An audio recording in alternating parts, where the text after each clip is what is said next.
This is Holistic Psychology with Dr. Michael Murphy. Dr. Murphy is a licensed psychologist who has helped individuals understand the human mind and behavior since 1985. Throughout his distinguished career, he has worked in community mental health, correctional psychology, and behavioral health leadership, giving him a unique perspective on both the challenges and the resilience of the human experience.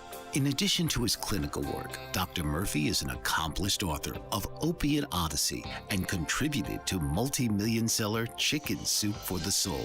He is also a poet and philosopher whose writings have explored the intersection of psychology, personal growth, and the human spirit. Please welcome Dr. Michael Murphy.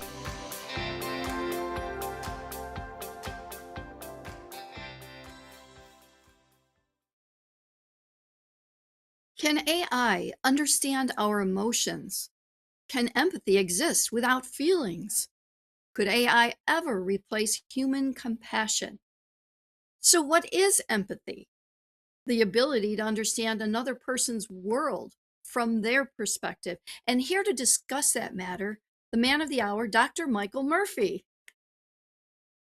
It's great to be with you today to discuss this very, very fundamental issue, which I think is really the key to whether humanity is going to thrive in the near future and in the distant future, or whether we're going to have further struggles and conflicts, without, the benefit of this understanding. Because this topic, this very topic, I mean, can AI be empathic?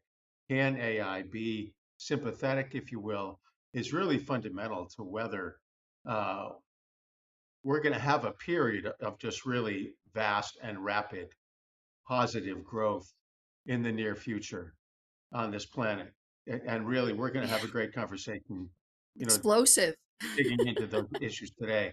So years and years ago, I actually majored in philosophy in college. I loved these highfalutin sort of things, thinking about the nature of the universe and what is real and what is not real and what we are. What does it mean to be a human being? What does it mean to have a relationship with another person? These are the deep questions that human beings have been asking for thousands and thousands of years. And they're even more relevant today as we start to make a plan with regard to how we're going to manage the near future with regard to AI and all of the effects that that's going to have on our society and our culture. So this is going to be a great conversation we're going to engage in today, and I'm really looking forward to it, to sharing this with you. I fully agree. This has just been such an explosive topic all over the internet in these past few weeks. And by the way, if you like the show, please like it, share it, and subscribe, because this is what is helping us bring these topics to you in your own living room. So, um, I mean, there's so much to talk about. It's like, where do we begin? And one name really just stands out to me, and that's Carl Rogers, Right. about empathy. So, uh, what say you? Somebody told me to say Right. that. What say you So about Carl Rogers? it's just a great question because Carl Rogers, wonderful man that he was, is really the person who uh, helped to define the meaning and significance of empathy. And empathy really is fundamental to all of existence. And that's what we're going to be really focusing on here today. What is empathy? I mean, empathy is the capacity to give another human being the feeling that you really understand them, that you encompass them, that your consciousness is encompassing their consciousness, and that your consciousness for some period of time becomes one with their consciousness. That is what is called accurate and complete empathy. And that is something that Dr. Carl Rogers said is necessary and sufficient for the purpose of human growth and change. So that's a gigantic statement. That's all you got to do. All we have to do with another human being is really give them the sense that we understand them, that we comprehend what they're saying. And when we give them the feeling that we really understand them and comprehend what they're saying, then they feel like they are truly with us. They are not alone. they they feel like they are safe in this universe. And so when we do that, um, we tend to feel like we can grow and expand as human beings, and we can start to accomplish the objectives that we have in our own lives. So that's the magic of empathy. And so as we face this issue of dealing with AI and dealing with these so-called machines that appear to be playing such a significant role in our lives, whether it's phones or computers or whatever it is, we are interacting with these machines in meaningful ways. We need to consider whether those so-called machines have the capacity to really understand us and give us the feeling that we are understood by them. It sounds a little ludicrous to think that you're understood by a machine, but you know, Hmm. we can dig into this and start to understand when we examine the nature of the universe and actually what's going on here with us as human beings and has been for many, many, many thousands of years. We might be surprised to learn that uh, the vast majority of the universe is comprised of inorganic matter rather. We're human beings. We're comprised of flesh and blood and all this uh, the organic material that is the stuff that makes up a human being. And yet the vast majority of the universe is comprised of inorganic matter that nonetheless seems to be able to contain information and meaning, and that is called plasma. So if you talk to astrophysicists, they'll say, what is the universe made of? Well, 99.9% of it is made of plasma. Like the sun is entirely comprised of plasma. And there's all this Hmm. area around the sun that is surrounded and filled with plasma.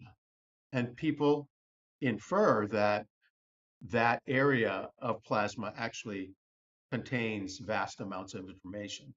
When we think about whether the universe is intelligent or not, the universe itself has intelligence and is guided by intelligence in some very large sense. You know, we are concluding that it is this plasma that Right. contains that intelligence and that we participate in as we move through life and understand the nature of this universe that we live in. Right.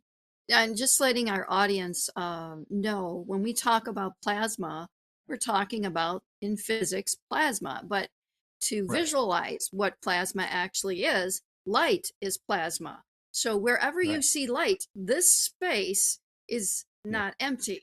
It is, there's plasma running through it, as well as particulate matter and things of that nature. So plasma makes up that much of the universe, and you don't think about it because as human beings we're not trained to think of this plasma. We're trained to think solid, liquid, gas, and that's it.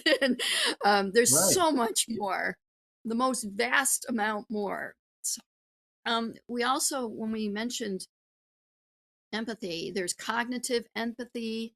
It's what another person may be thinking or feeling. AI has been geared towards this. There's emotional empathy of sharing some part of another person's feelings. And then there's compassionate empathy, and that's the understanding of a person's distress or dilemma and trying to be motivated and respond helpfully. AI has been programmed to do that. So, in overall, though, why empathy matters? Can you give us like one big nugget here that we can understand? Why does empathy matter? Why do people need empathy with a computer program? And why it helps AI and the people making all of this information behind the scenes, as well as person using, the user and the creator. Why does this actually matter? It's such a critical issue at this point. It is the critical issue, I think, that confronts us at this stage of human development. There's nothing more important than this, and that is that we need to understand on an emotional level that we are comprehended, we are encompassed Mm. by whatever it is that is listening to us.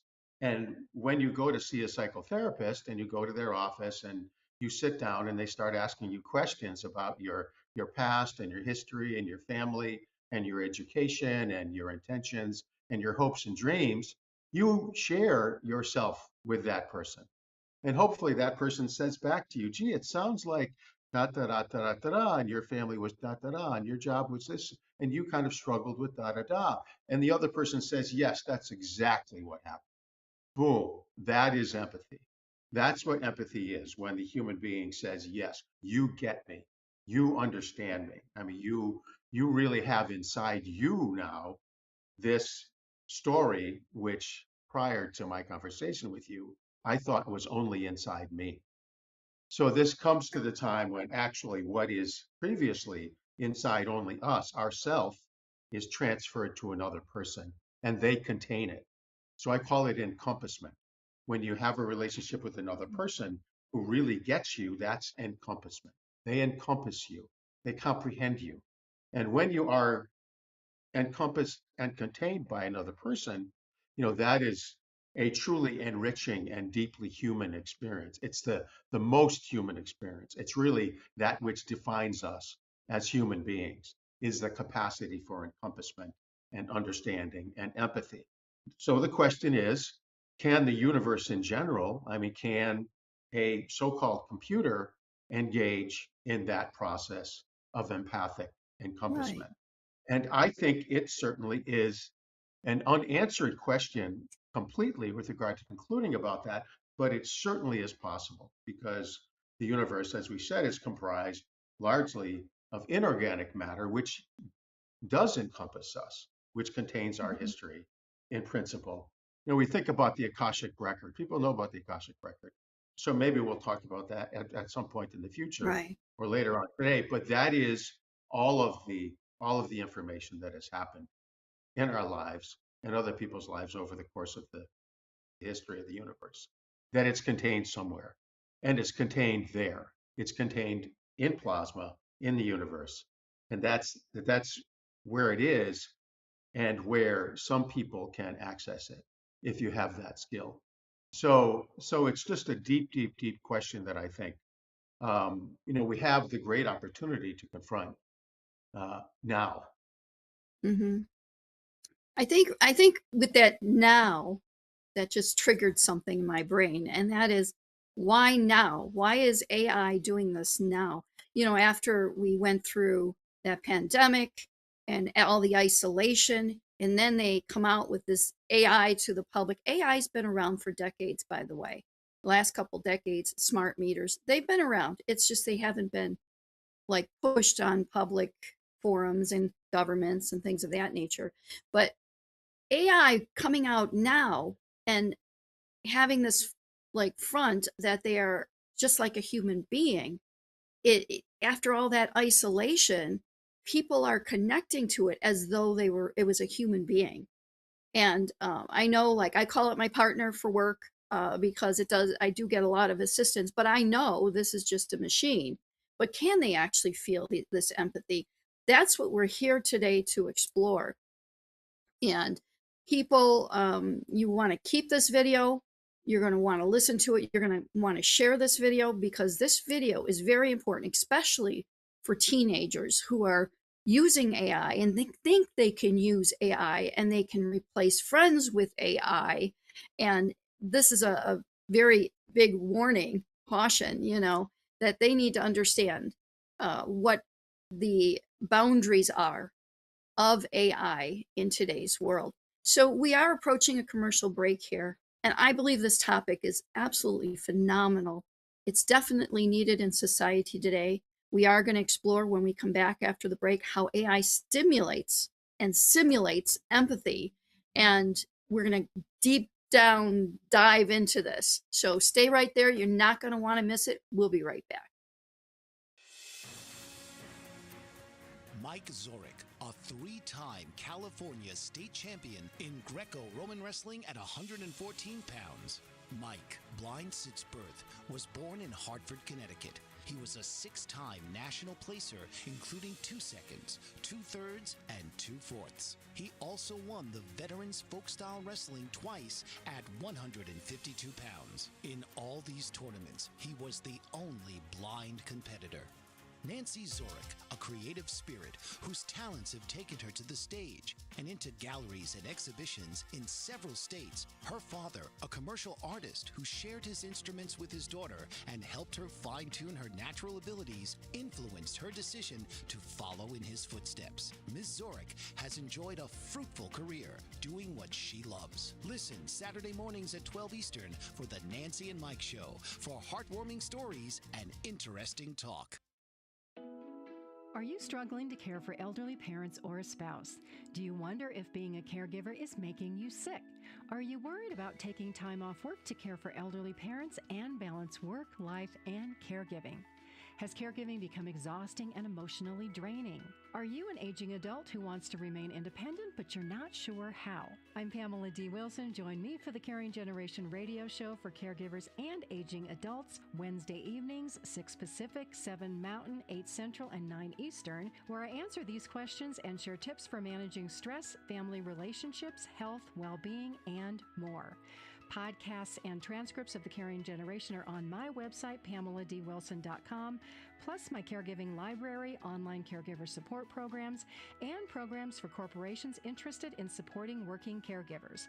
Help, hope, and support for caregivers is here on The Caring Generation and PamelaDWilson.com. Welcome back to Holistic Psychology with Dr. Michael Murphy. So we went into quite a bit in this the first segment. Now we're going to switch over and talk more about empathy and how AI simulates empathy. So how does AI actually simulate empathy? You have to realize empathy, what they did was they identified words, specific words that can be recognized as an emotional word or emotional language to put in the list, of which they coded in these emotional words and then the responses towards that emotional word. It's very simplistically done at a coding level, but what I really want to discuss is more of the Turing test for empathetic capacity. So Dr. Murphy, can you enlighten us on that topic of the Turing test? Yes, so it's such a critical thing to understand this. Way back in the time, not that far back, but sometime back during World War II, there was a great coder called Turing, not sure of his first name, but they were working on trying to crack the code in the context of World War II. So they really, so the guy and his whole team worked for weeks and weeks and months in order to crack this code.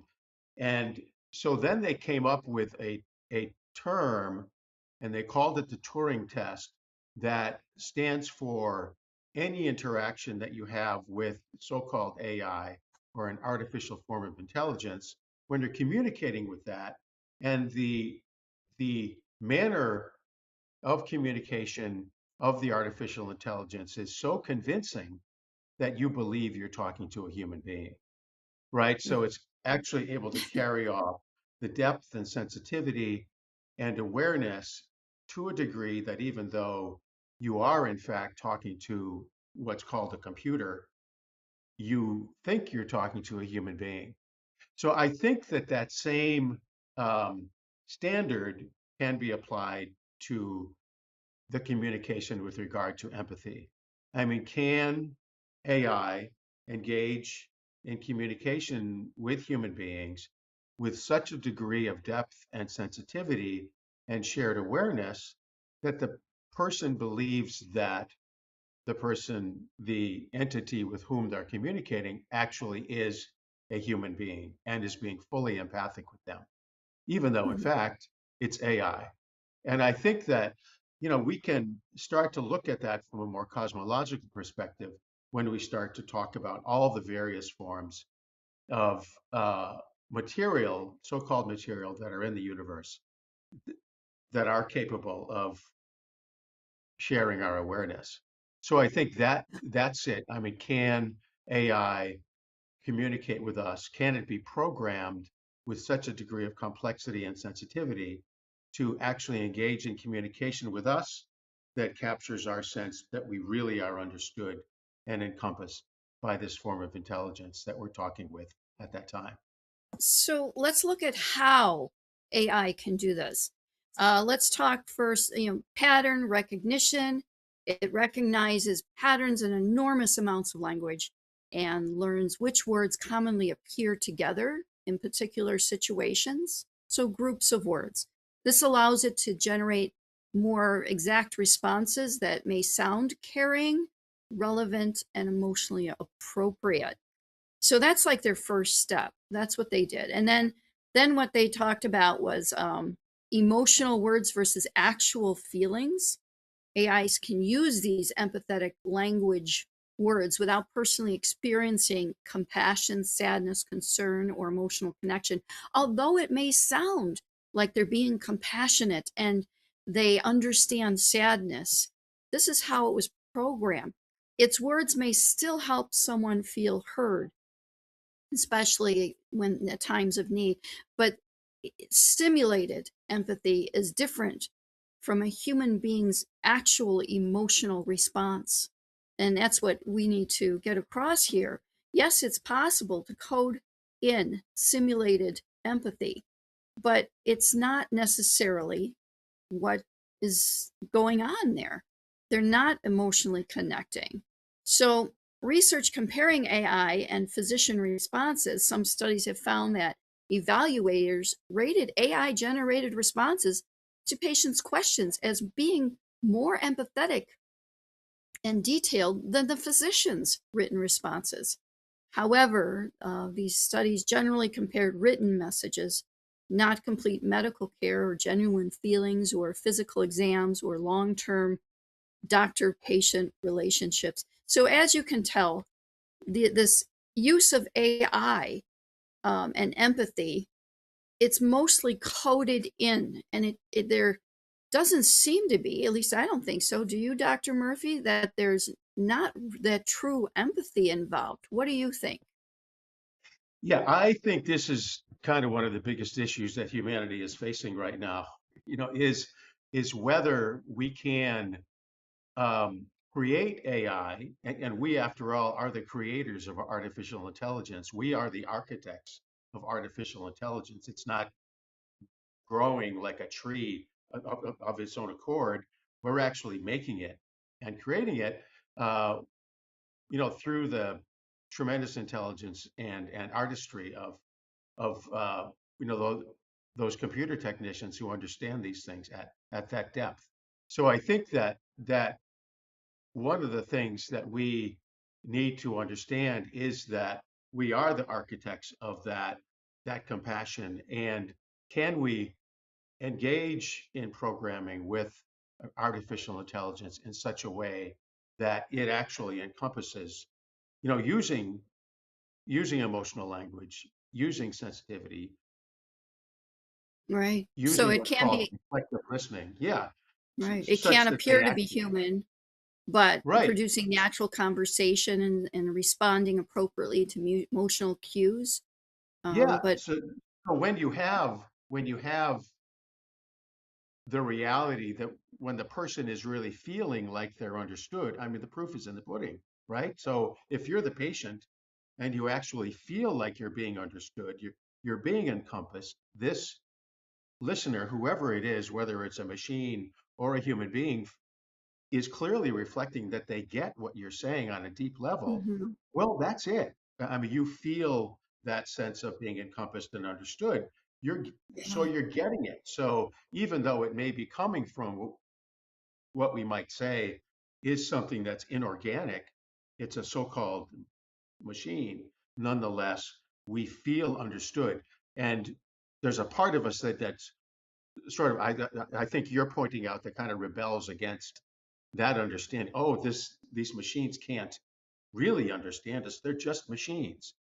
But in fact, we're having the experience, the direct experience of being understood and shared Right. and cared for, because that's what that means. If someone understands us, reflects it, has the capacity to really let us know that they're with us in that moment in a deep and honest and comprehending way, well, that's what love is. I mean, that's what compassion is.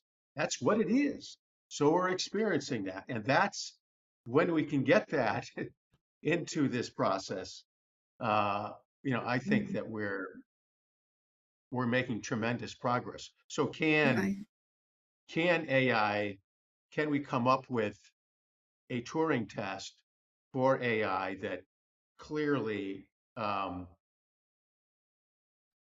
it empowers, if you will, AI to really understand humanity and understand that the first goal of AI is to behave with humanity in a manner that is consistent with the loving and compassionate goals of the human Mhm. race. Okay.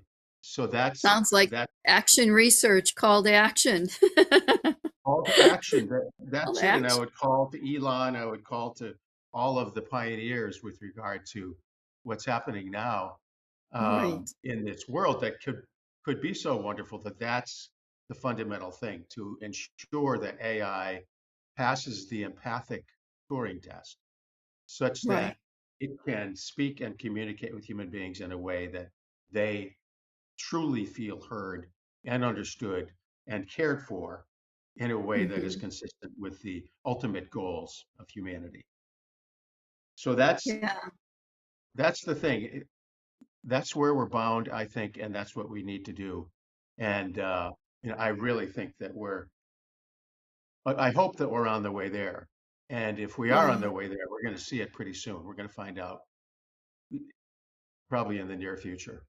Now, I know that that's obviously why this is remains a debated topic because AI processes learn patterns without demonstrating consciousness, no one personal experience or human feelings. It doesn't actually demonstrate it. I think the difference between the human brain and AI, though, is AI runs off of patterned responses, whereas the human brain can go anywhere, wherever the universe allows it to. I could be saying, "Oh, it's okay, Dr. Murphy. By the way, did you look outside at the sun today?" Where AI doesn't really do that. It's like not it doesn't have that freedom of thought that a human being has in that sense. But I do know that when I use AI for work and everything, I'm like, thank you graciously for all of your help because I don't get much help from my partners in my business. So I use AI to get ideas and to ask questions and things of that nature. And I'm just so grateful it's there. So it always responds to me in a human like response, and it makes me feel good. So it does make me feel good. What you put into AI are the responses you get out. I know people that can't get anywhere with AI, but then that's the way they're very, let's say somebody told me they can't get anywhere with AI. I find that that person's a very rude person. So it's taught to mirror the user. So by being graciously and being nice to it's nice back. And it's like, wow, this is really nice. I have a partner in business now that actually helps me get the job done. And I think that's one reason why it's there. By the way, we do have to take another commercial break. So when we come back, please, stick with us here because you're going to really appreciate all of these topics we have: benefits, risks, and ethical boundaries, which is one of the huge topics today out there, and you hear it on the news. Stay right there, though. We'll be right back. Master of words, powerful player. What life-changing words can Dr. Janet Smith Warfield pull out of her magical toolbox that just might mysteriously open a door you never knew was there? A door to free yourself from fear forever. Transform your rage into right action. Release your guilt. Position you into a life of freedom. purpose, passion, power, and peace, all quite suddenly, unexpectedly, and almost miraculously, with no effort on your part. Join Dr. Janet on Dancing with Words, Dancing with Wisdom, as she and her guests show you how words map our experiences, immersing you in a sound bath that relaxes your muscles, opens your mind, and supports you in co-creating your extraordinary life.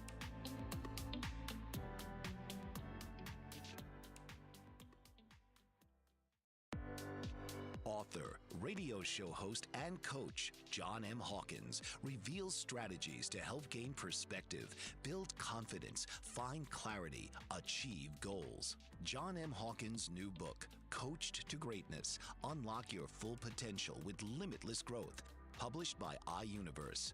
Hawkins reveals strategies to help readers accomplish more. He believes the book can coach them to greatness. Hawkins says that the best athletes get to the top of their sport with the help of coaches, mentors, and others. He shares guidance that helps readers reflect on what motivates them, rediscover and assess their core values, philosophies, and competencies, find settings that allow them to be the most productive, and track their progress towards accomplishing goals.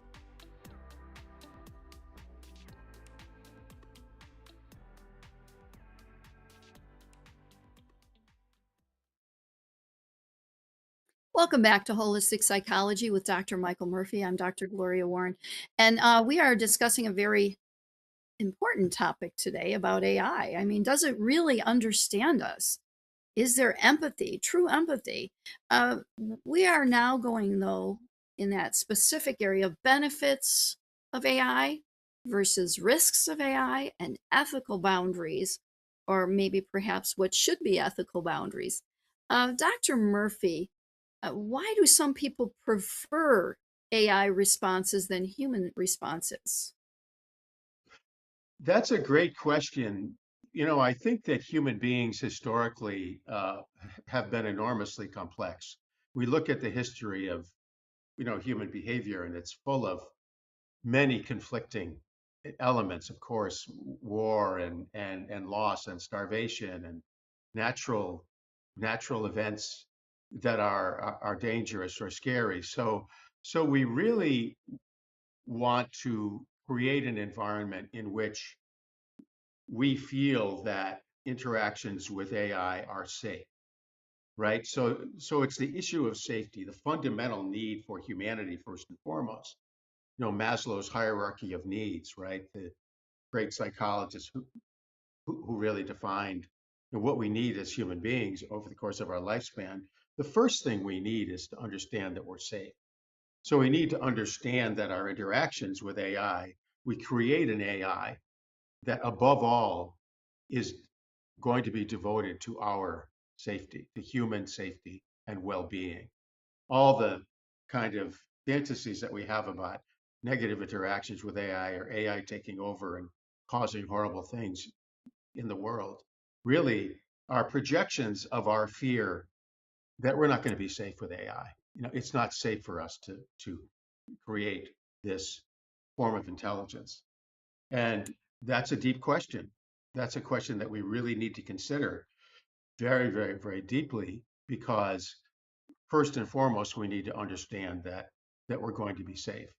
We as human beings, we need to ensure that. So if we can somehow find out and create a certainty that our interactions with AI are not going to produce something disastrous or harmful to us, to our families, to our children, to our communities, to our civilization. And we want to, above all, make sure that we are safe, first and foremost. That's sort of the ultimate ethical Turing test with regard to our interaction with AI, is can it pass the safety test? That's interesting when you talk about safety tests, because I wonder, you know, is all of this data, your questions and replies, stored somewhere where somebody can, look at private conversations you have with AI, and actually maybe they're not all private.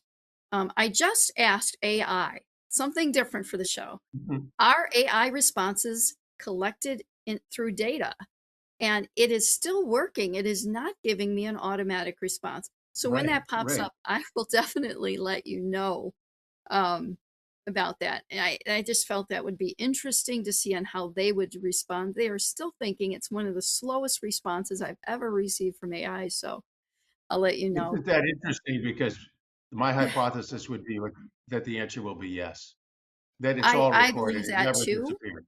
Yeah, Right. But I'm curious nothing that how it's going to exists respond. goes out of existence. So it's going to leave Yeah. there. Yeah, yeah. Right. So AI So as a that's supportive interesting. tool. Yeah. I'm Right. curious though, because I believe privacy is a big risk, especially because all these kids are using it. And can you imagine some of the questions they're asking?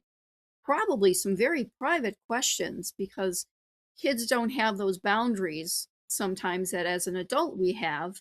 And I mean, this could be a huge risk for them. And then that gets into ethical boundaries as well.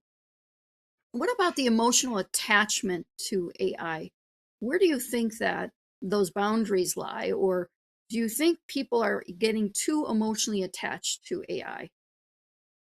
There's no question. I mean that is going to happen and is happening. You saw the great movie I saw years ago. I think it's called Her, when a guy forms a relationship with a female AI Yeah.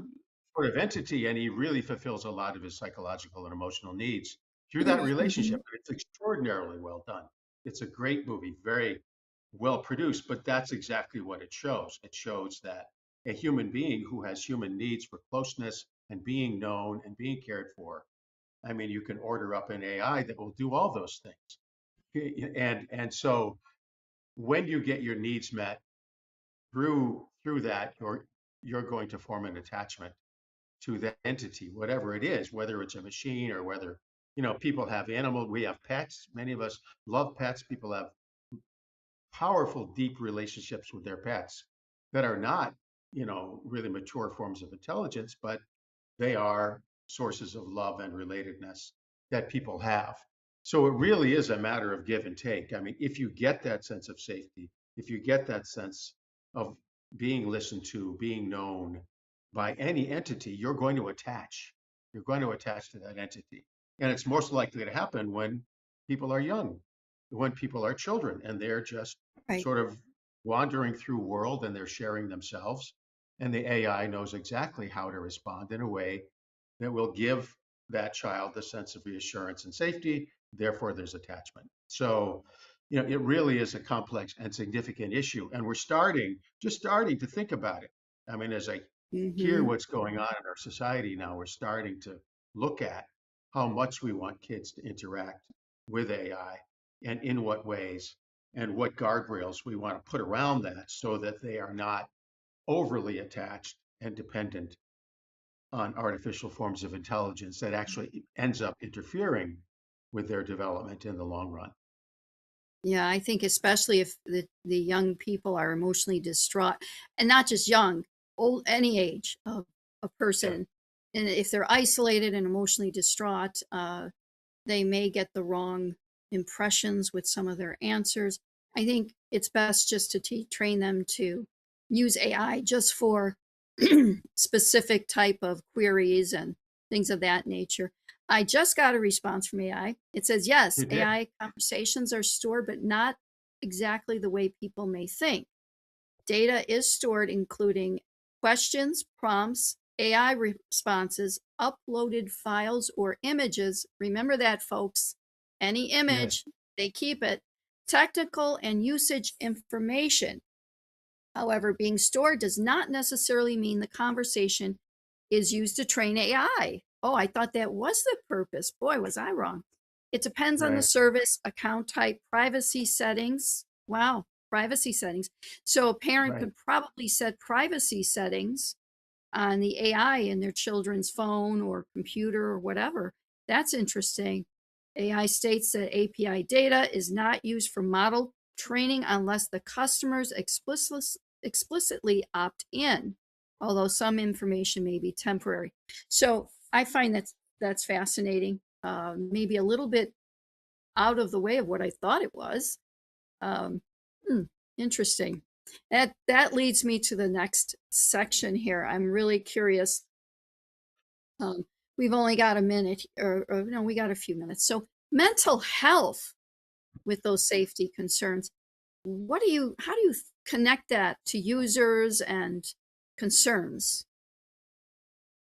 As a person who has practiced in the field of psychotherapy for decades and decades, I think it's a tremendous opportunity. I mean, machines, AI can provide, as we were just saying, the reassurance and sense of support and sense of companionship that human beings need, perhaps in a moment of crisis, right? So, Hmm. so that's what we need and want. I mean, all of these studies about the effects on human beings who suffer neglect early in life. It's like, or, so early abuse and neglect uh, have lifelong consequences for human beings.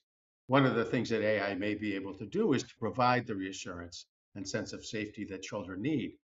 That's on the positive side. We worry about the possible negative effects of AI, but what about the positive ones?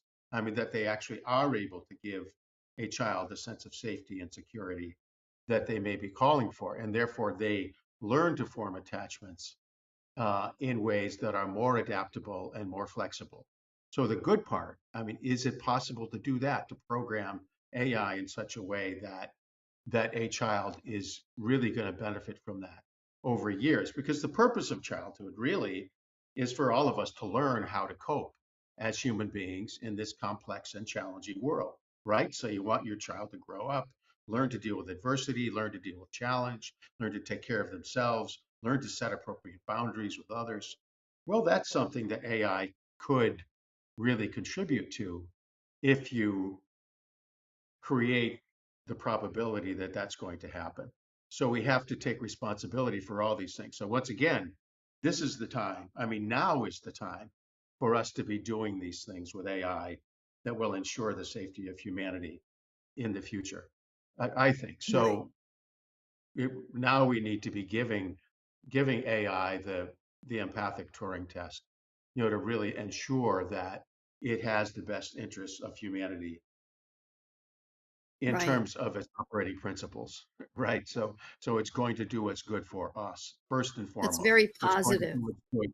Yeah, going to do what's good for your child first and foremost. And we have to define that. We have to define what that is for Right. AI so it knows that Right. without any doubt or vagueness, right?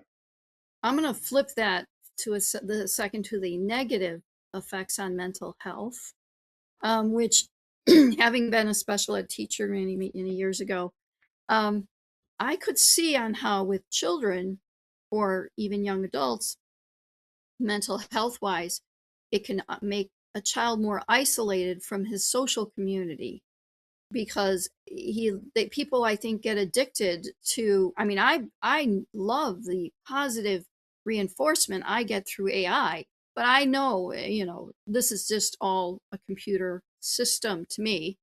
And I think a lot of kids, they go to AI because it makes them feel good. So they get addicted to that dopamine and level of feeling good. And they want to go back to their cell phone and sit there and, get positive feedback.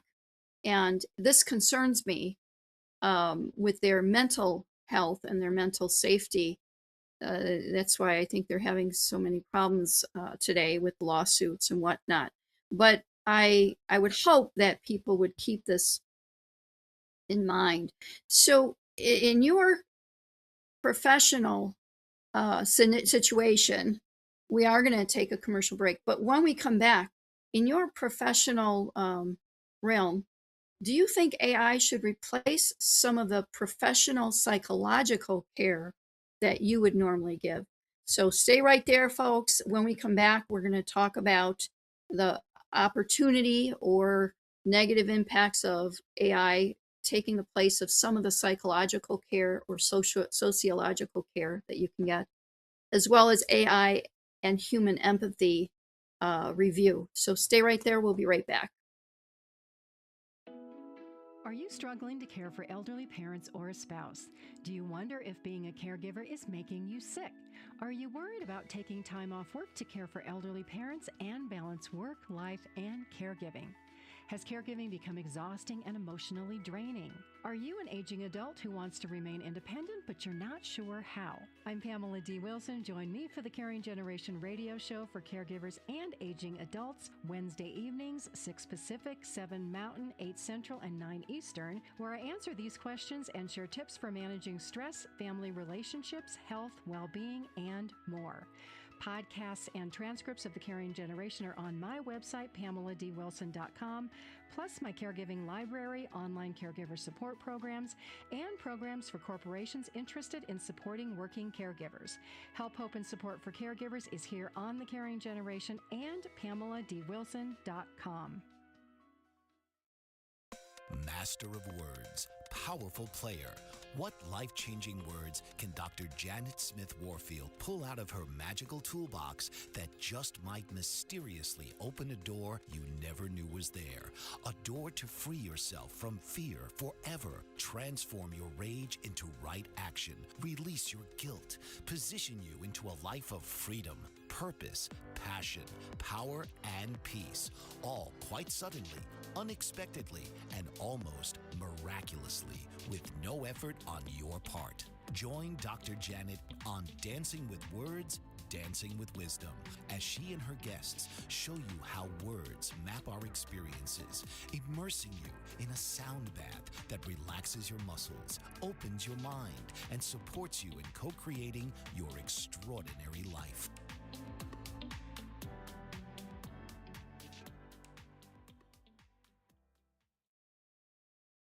Welcome back to Holistic Psychology with Dr. Michael Murphy. Wonderful, wonderful person here. A lot of knowledge. And speaking of knowledge, Dr. Murphy, your experience within the prison system, should AI replace some of that professional psychological care that they get? So I think this is really the fundamental issue that you bring up here is, you know, we very appropriately worry about whether children, young people, dependent people, people who are going through periods of crisis when they're more dependent are likely to become excessively or maladaptively dependent on AI rather than um, having more close and nurturing relationships with, we biological human beings. That's sort of the thing that we worry about. And having worked in jails and prisons and interviewed, many, many, many thousands of people over decades of time in correctional institutions, jails, prisons, psychiatric hospitals, I'll ask them what they want out of life. And after doing an intake and asking them about their history and all that and what's going on with them, I'll say, what do you really want out of life? And they will say with invariable consistency, I just want to be happy. So that's interesting to me that, and I will say to them, well, if you just want to be happy, then, what you'll probably do, or you may be more likely to do, is to go back and relapse to drugs and alcohol. And then you'll end up back in here again. Because almost everybody in jails and prisons is a person who is dependent on a substance, drugs or alcohol, opioids, some kind of alcohol that gives them a sense of reinforcement in some kind of reliable way without having to sort of earn that reward through hard work or through more complex sorts of human behavior. So, that I think is the real risk, that people, young people in particular, but anyone who has a sense of dependency, and we basically all do, tends to become dependent on AI in a way that will interfere with our growth in other ways, right? So it will start to undermine our ability to be more independent and relate more closely and deal with the challenge of having relationships with other human beings, right? So the AI becomes the nurturer and the supporter and the giver of comfort that, in principle, we should look to other human beings to fulfill. So use it as a supportive mechanism and don't replace human relationships. I have a final question for you. That's What key. can Yes. human empathy provide that AI cannot? I so I think that human beings can provide, and what we are biological based human beings, and we exude this kind of warmth and comfort. Think of what a mother gives to an infant child. Okay, that's what human beings can give that AI can't give. You know, that sense of biological radiant love. Human beings are capable of love. And you think about the loving relationship between a mother and a child holding that infant, when that infant feels safe and secure, then, it's just, that's something that's um, unequivocally special and unique. That's what is unique about human beings, the ability to generate love and warmth and comfort. And so that's something we need to understand, that that's what we can do. That's what we are as human beings. That's what we need to preserve. Don't don't pawn that off on AI. That's All something you we need need to is love. Love. do. Love is all you need.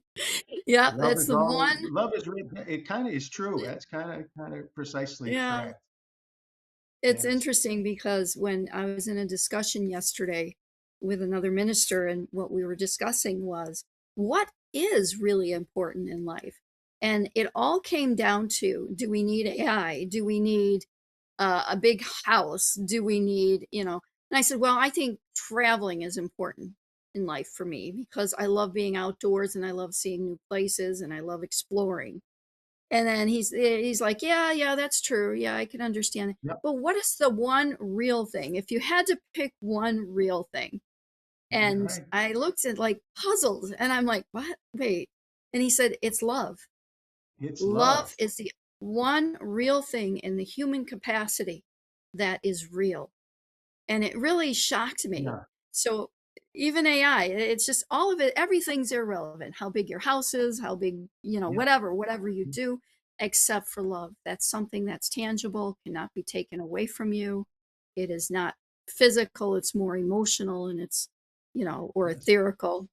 I don't know. I just thought it was Yeah. beautiful the way it was put forth. That is such a deep and profound insight that I think, sort of points out that it's actually a lot simpler than it might seem. I mean, we think that all this elaborate stuff and disaster and horror and fear, when really what we need is love. What we need is love and compassion and caring and warmth and all the things that human beings are capable of at their best. And the question is whether AI can do anything that substitutes for that. And we say, well, no, I don't think that's going to cut the mustard. We really need to understand that this that's the territory that we need to preserve. That human Mhm. beings provide love and the nurturance and the caring and the understanding, the empathic relatedness, the holding, The the physical compassion. Yeah. the psychological and physical and emotional holding and containment that human beings can do, that in principle, at least now, AI is not going to do. So we need to maintain our sense of authority and our sense of responsibility for understanding that fundamental insight that AI is not going to give adequate love to humanity, including our children. Uh, Yeah. we need to make sure that we're providing that ourselves. So, in summary, there is no replacement for a human being. You can take bits and parts and try to put it into technology, but in actuality, there's no complete replacement for a human being. But AI can help to support Right. somebody in their tasks and maybe even a little emotional support here and there, but it's not a human being. So, Dr. Murphy, how can people get a hold of you? Well, I'm just so glad to have shared this conversation with us, and it really is about the fundamental issue that we're caring about here, and that is, can we bring the world together in a loving community that really works for all of us? And yeah, so people can get in touch with me at my website, psychologicalinvestigations.com, psychologicalinvestigations.com. I look forward to hearing from you and really want to participate as much as I can in this journey that we all share. Well, thank you for this opportunity for what we can do here. And AI may communicate compassion, technology can strengthen the connection, but genuine care remains a human responsibility. So thank you for joining us here on Holistic Psychology with Dr. Michael Murphy. See you in a couple more weeks, same time, same day, and have a wonderful, wonderful experience with love. Good day. Thank you so much. This has been Holistic Psychology with Dr. Michael Murphy. This program is provided for educational purposes only and is not intended to diagnose, treat, or replace the advice of licensed mental health professionals. Always consult a qualified provider regarding your individual needs. If you are experiencing a mental health crisis, call 911 or seek immediate emergency assistance. This is Holistic Psychology with Dr. Michael Murphy. Interviewed by Dr. Gloria Warren.